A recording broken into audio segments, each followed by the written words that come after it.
Hello students, welcome to A to Z পরীক্ষা। তো আজকের ভিডিওটা কিন্তু খুব গুরুত্বপূর্ণ হতে চলেছে যারা WBCS পরীক্ষার্থী আছো, ঠিক আছে? যারা 2024-এ দেবে, যারা 2025-এ দেবে বা তারও পরে দেবে, বা নতুন করে WBCS এর প্রিপারেশন যারা শুরু করছো, তাদের জন্য কিন্তু আজকের ভিডিওটা খুব খুব গুরুত্বপূর্ণ। কোন স্ট্র্যাটেজি তোমরা ফলো করে পড়বে, এখন অনেকেই কনফিউজড আছো কিভাবে কি করবে না করবে। তো দেখো আজকে কি কি আলোচনা হচ্ছে। দেখো 2024-এ পরীক্ষা হচ্ছে না, এটা তোমরা প্রত্যেকেই জানো, ঠিক আছে? কারণ হাতে আর একদমই সময় নেই, সুতরাং 2024-এ হওয়ার কোনো সম্ভাবনাই নেই। এটার জন্য কোনো নিউজ বা নোটিফিকেশনের প্রয়োজন নেই। একটা কমন সেন্স থাকলেই বোঝা যায় যে 2024-এর পরীক্ষা হচ্ছে না। আচ্ছা, 2024-এ কি এমসিকিউ মেইনস। এবারে দেখো 2025-এ কি নতুন প্যাটার্নে এক্সাম, আর 2025-এর মেইনসটা কি ডেসক্রিপটিভ। এবারে প্রশ্ন হচ্ছে 2024-এর প্রিলিমস মেইনস ইন্টারভিউ শেষ হওয়ার আগেই, মানে একটা WBCS এক্সামের যে প্যাটার্ন, ঠিক আছে, সেটা তো খুবই লেন্দি হয়।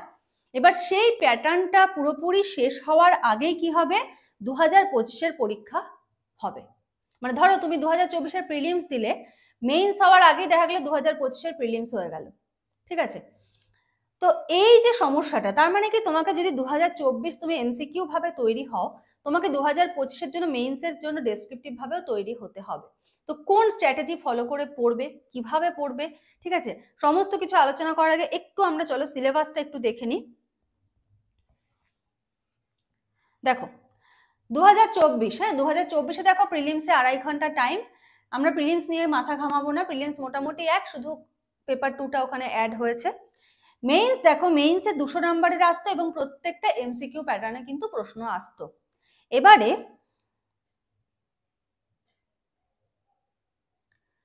দেখো 2025-এ কি হবে।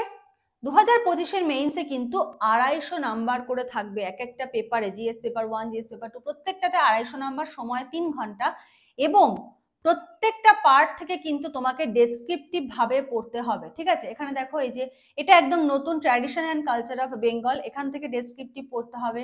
হিস্ট্রি জিওগ্রাফি থেকে ডেসক্রিপটিভ, জিএস পেপার 2 থেকে ডেসক্রিপটিভ, পলিটি ইকোনমিক্স থেকে ডেসক্রিপটিভ, ম্যাথ থেকে ডেসক্রিপটিভ। এবার এখানে কিছু গুরুত্বপূর্ণ কথা বলবো, কেউ আজকের ভিডিওটা স্কিপ করো না, অনেক পয়েন্ট মিস করে যাবে এবং তোমাদের স্ট্র্যাটেজির প্রিপারেশন বা একটা যে নিজে একটা স্ট্র্যাটেজি করবে সেটাতে অনেক হেল্প করবে আজকের ভিডিওটা।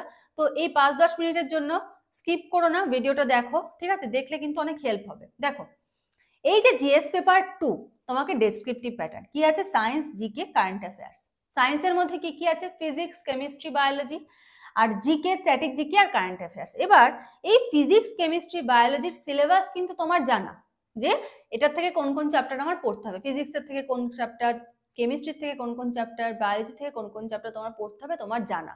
তুমি এখান থেকে কি ডেসক্রিপটিভ ভাবে প্র্যাকটিস করতে হবে। ধরো মাইটোকন্ড্রিয়া সম্বন্ধে লিখলে, নিউক্লিয়াস সম্বন্ধে লিখলে, ফিজিক্সের ক্ষেত্রে ধরো একটা ফিজিক্সের অঙ্ক সম্বন্ধে করলে, ঠিক আছে, শব্দের গতিবেগ যেটা হচ্ছে আর কি, ধরো এক জায়গা থেকে ফিজিক্সের যে অঙ্কগুলো আছে আর কি, এক জায়গা থেকে শব্দ আরেক জায়গায় যেতে যত সময় লাগছে, তাহলে এরকম ভি শেপে সমুদ্রের নিচ দিয়ে বা প্লেন দিয়ে আসতে সেটা কত সময় লাগবে, কিভাবে হবে ইকুয়েশনটা, এই জিনিসগুলো কিন্তু রয়েছে, এগুলো কিন্তু ফিজিক্সে তোমাদেরকে করতে হবে। এবার জিকে দেখো, স্ট্যাটিক জিকে তোমরা এমসিকিউ পড়েছো, এবার স্ট্যাটিক জিকের ইন ডিটেলস কিন্তু তোমাদের কিচ্ছু জানা নেই, ঠিক আছে, একদম ব্ল্যাঙ্ক। তোমরা কি পড়েছো, এই রাজ্যের এই নৃত্য, এই রাজ্যের এই উৎসব, কেন উৎসব, কিভাবে কি উৎসব হয় না হয়, এগুলো কিন্তু আমরা কেউ পড়ি না। যারা পড়ে খুব ভালো কথা, পড়তেই পারে, কেউ পড়ি না বলাটাও ভুল, পড়তেই পারে কেউ, বাট ম্যাক্সিমামে কিন্তু পড়ে না। কারেন্ট অ্যাফেয়ার্স এর ক্ষেত্রে আমরা এমসিকিউ গুলো ফলো করি, যে এই জায়গা থেকে আমরা কোন এমসিকিউটা আসতে পারে, আমরা কিন্তু ইন ডিটেলস ঘটনাটা কিন্তু মনে রাখার চেষ্টা করি না। কিন্তু 2025-এর জন্য কিন্তু তোমাকে সেভাবে পড়তে হবে, ইন ডিটেলস ঘটনা মনে রাখতে হবে, কোনো বিশেষ ব্যক্তিত্ব হলে তার সম্বন্ধে কিন্তু জানতে হবে। এবারে প্রশ্ন হচ্ছে কারেন্ট অ্যাফেয়ার্স এর কোনো সিলেবাস নেই, স্ট্যাটিক জিকেরও কোনো সিলেবাস নেই, এগুলো হিউজ সিলেবাস এবং হিউজ ভাবে কিন্তু তোমাদের এগুলো পড়তে হবে। জানা কি শুধু সায়েন্স, তার মানে জিএস পেপার 2-তে যদি স্কোর করতে হয় তোমাকে কোন পেপারটাতে স্ট্রং হতে হবে, অবশ্যই কিন্তু সায়েন্সে স্ট্রং হতে হবে। সায়েন্সে কিন্তু কিচ্ছু বাদ দেওয়া যাবে না, ফিজিক্স, কেমিস্ট্রি, বায়োলজি 10th লেভেলটাই পড়ো, কোনো সমস্যা নেই, মেইনসে 10th লেভেলের প্রশ্ন আসবে, আর অপশনালের ক্ষেত্রে গ্রাজুয়েশন লেভেলের প্রশ্ন আসবে। তো 10th লেভেলের জিনিসগুলো কিন্তু একদম 100% রেডি করে নাও। নেক্সট পলিটি ইকোনমিক্স, তো ডেসক্রিপটিভ ম্যাথ রিজনিং এগুলোও কিন্তু ডেসক্রিপটিভ প্যাটার্ন। তো ম্যাথের ডেসক্রিপটিভ ক্লাস কিন্তু এডুজেট পরীক্ষাতে অলরেডি আসা শুরু হয়ে গেছে। যারা দেখোনি তারা দেখে নিও, ডেসক্রিপটিভ ক্লাস অলরেডি 6টা ক্লাস আপলোড করা হয়ে গেছে। চ্যাপ্টার ধরে ধরে বেসিক টু অ্যাডভান্স লেভেল একদম কিন্তু ম্যাথ করানো হচ্ছে, ঠিক আছে? একদম লিখে লিখে, প্রত্যেকটা অঙ্ক লিখে লিখে বুঝিয়ে বুঝিয়ে, মানে যারা একদম কিছু জানে না ওই অঙ্কটা সম্বন্ধে সেও শিখে যাবে, এমন ভাবেই কিন্তু করানো হচ্ছে। যারা পারো তারা তো খুব ভালো কথা, তারা একবার চেক করে নিও যে তোমার লেখা আর আমি যেভাবে করাচ্ছি সেই লেখার মধ্যে ঠিকঠাক আছে নাকি। কারণ ডেসক্রিপটিভে অঙ্ক অনেকেই পারে, কিন্তু লিখতে গেলে দেখবে অনেকের সমস্যা হয় এবং লেখাটা এদিক ওদিক হয়ে যায়, যুক্তি ঠিকঠাক হয় না, এই কারণে কিন্তু পার্ট নাম্বার কাটা যেতে পারে। সুতরাং লেখাটা কিন্তু প্রত্যেকে একবার চেক করে নিও। তো ম্যাথ গেল, এই হলো প্যাটার্ন 250 মার্কসে। এবারে প্রশ্ন হলো তোমরা এখন তাহলে কি করবে, এখন তাহলে তোমরা কিভাবে প্রিপারেশনটা নেবে। দেখো তোমাদের এখন কিসের জন্য পড়তে হবে, 2024,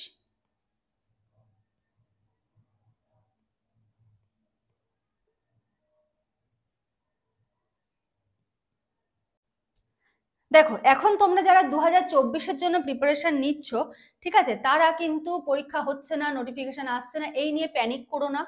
হাতে সময় আছে, হাতের সময়টাকে কাজে লাগাও।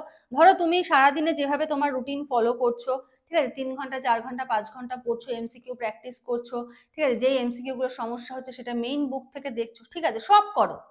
কিন্তু এর সাথে সাথে সারাদিনে অ্যাটলিস্ট 30 মিনিট ম্যাথ প্র্যাকটিস করো, ডেসক্রিপটিভ, ঠিক আছে, সারাদিনে at least 30 minute descriptive math practice করতে হবে। যদি তোমার 1টা থেকে 2টো অঙ্ক হয় তাই ঠিক আছে, কারণ তোমার 25-এ গিয়ে সেটা কাজে লাগবে। এখন জাস্ট টাচে থাকা, অল্প অল্প করে করলে না, তুমি যদি সারাদিনে 30 মিনিট করেও প্রতিদিন দাও, দুটো দুটো করে অঙ্ক করলেও তোমার 30 দিনে 60টা অঙ্ক করা হয়ে যাবে। কিন্তু তুমি না করলে কিচ্ছু করা হবে না। ধরো তোমার এমসিকিউ পড়তে পড়তে ভালো লাগছে না, ঘুম পাচ্ছে, ডেসক্রিপটিভ 2টো ম্যাথ করো, বেশি বলছি না আমি করতে, 2টো করো, কারণ তোমাদের 24 টার্গেট রয়েছে। আর যারা একবারে 25-এর জন্য পড়ছো তারা তো ডেসক্রিপটিভ ভাবেই প্র্যাকটিস করবে, কিছু করার নেই। আচ্ছা, আবার ভালো লাগছে না, আবার 30 মিনিট দাও, কোনো একটা টপিক নিয়ে নাও, সেই টপিকটা সম্বন্ধে পড়ে লেখার চেষ্টা করো। ধরো তুমি কনস্টিটিউশন পড়ছো, ঠিক আছে, কনস্টিটিউশনে ধরো ফান্ডামেন্টাল রাইট পড়ছো, ফান্ডামেন্টাল রাইটের একটা আর্টিকেল নিয়ে নাও, ওই আর্টিকেলে কি বলা হয়েছে না হয়েছে ভালো করে পড়ো, পড়ে ওইটা সম্বন্ধে একটু লেখো। 30 মিনিটে তোমার একটাই লেখা হোক, একটাই লেখো, অ্যাটলিস্ট লিখলে একটা তো লেখা হবে, না লিখলে কিচ্ছু লেখা হবে না, ঠিক আছে।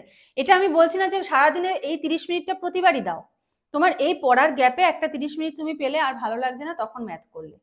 আবার যদি মনে করো আজকে আর 30 কোনো টাইম গ্যাপ পেলেই না, দরকার নেই, পরের দিন যদি আবার একটা টাইম বার করো 30 মিনিট, সেদিনকে তুমি একটা ডেসক্রিপটিভ লেখো। মানে কি আস্তে আস্তে তুমি এমসিকিউর সাথে সাথে কিন্তু ডেসক্রিপটিভটাতে এন্টার করতে শুরু করো, ঠিক আছে। প্যাটার্ন চেঞ্জ হচ্ছে মানে ডব্লিউবিসিএস ছেড়ে দেবো, এটা কিন্তু করো না কেউ।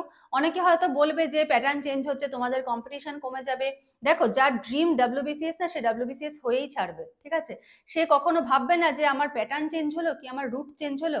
তোমার যদি আজ এক জায়গায় ডেস্টিনেশনে পৌঁছাতে হয়, ধরো তোমার কোনো কোম্পানিতে ইন্টারভিউ রয়েছে, তুমি যেই রুট দিয়ে যাবা সেই রুট ধরো ব্লক রয়েছে, তো তুমি কি ইন্টারভিউ দেবে না?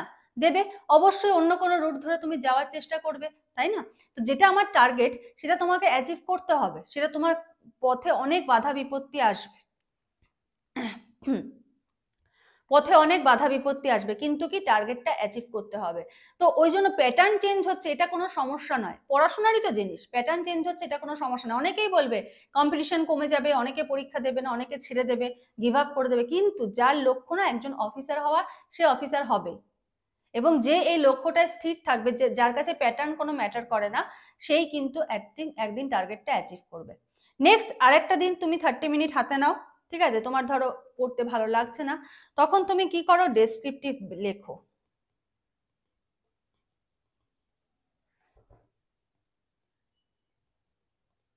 ডেসক্রিপটিভ রাইটিং ইংলিশ আর বেঙ্গলি, ঠিক আছে, ইংলিশ আর বেঙ্গলি এগুলো কিন্তু লেখা খুব দরকার, কারণ পরে লিখবো মনে করলে কিন্তু হয় না, এগুলো একটা কিন্তু নিজের মনের ভাব প্রকাশ করার জিনিস, এগুলো একটা প্র্যাকটিসের জিনিস, যত প্র্যাকটিস করবে তত তোমার কিন্তু এই বেসগুলো স্ট্রং হবে। তো যখনই সময় পাবে এমসিকিউর প্রিপারেশন নিতে নিতে, মানে যতদিন না 24-এর পরীক্ষাটা হচ্ছে আর কি, ততদিন তোমরা কি করো, একটু একটু করে কিন্তু ডেসক্রিপটিভে এন্ট্রি নিতে স্টার্ট করে দাও, কারণ ডেসক্রিপটিভে পরে পড়তেই হবে। সুতরাং এখন থেকে একটু একটু করে নিজেকে অ্যাডাপ্ট করে নাও, ঠিক আছে, অল্প অল্প করে। এমসিকিউটা পড়ো, 24-এ ফোকাস রাখো, কিন্তু 25-এর জন্য একটু একটু করে নিজেকে তৈরি করে নাও, ঠিক আছে। এটুকুই তোমাদের জন্য বলার ছিল। তো প্রিপারেশন নাও, এভাবেই স্ট্র্যাটেজি ফলো করো, ঠিক আছে। আমি পরে তোমাদের একটা রুটিন সেট করে দেবো, কিভাবে কি রুটিন ফলো করলে তোমাদের হেল্প হবে। আজকের মতো এখানেই শেষ করছি। নেক্সট ভিডিওতে আবার তোমাদের সঙ্গে দেখা হবে, ঠিক আছে। 24 আর 25 নিয়ে কনফিউজড হয়েও না, নিজের পড়াতে ফোকাস করো।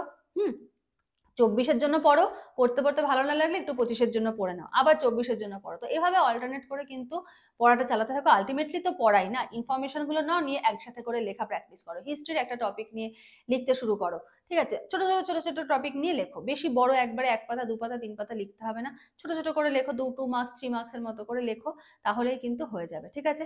যদি কোনো ডাউটস থাকে, কোনো কিছু জানার থাকে, অবশ্যই কমেন্ট সেকশনে জানিও। আজকের মতো ভিডিওটা এখানে শেষ করছি। ভালো লাগলে লাইক করে দিও, যারা নতুন দেখলে সাবস্ক্রাইব করে নিও আরো নতুন নতুন ভিডিওর আপডেটস পাওয়ার জন্য। আজকের মতো এইটুকুই, থ্যাংক ইউ।